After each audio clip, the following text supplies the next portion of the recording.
today from class 5th A. And first of all, I wish you all a very happy Independence Day. On this day, on 15th of August, India became independent from the British rule.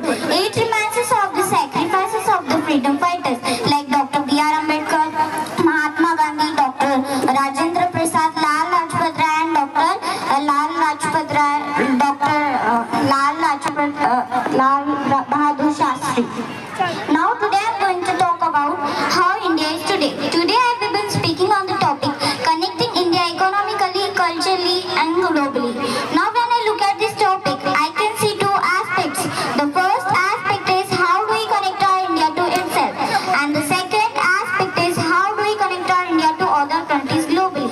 Now when I look at this first aspect, I really feel that India is already a connected nation. Now how? NASA has reported that the sound of the rotation of the earth is Om, and we have been worshipping Om, we have been worshipping landscapes, rivers since ages now, which said that our culture is born out of the geography of our country. Moving ahead to how culture is connected to the economy. Now when I talk on this, how can I not talk about the heritage tourism that we have, about Char Dham, about Hajel Liraga, about Golden Temple, about the beautiful churches of Goa.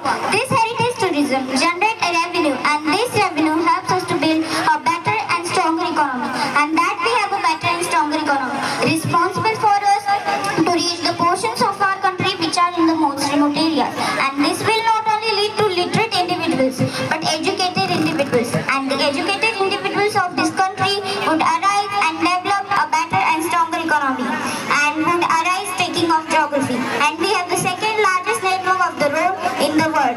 Now here I would like to state how India is connected to the other countries globally. Now India is rich and cultivatable land, rich in heritage, rich in culture. This is the reason why countries like superpower want to come to us and invest on our land.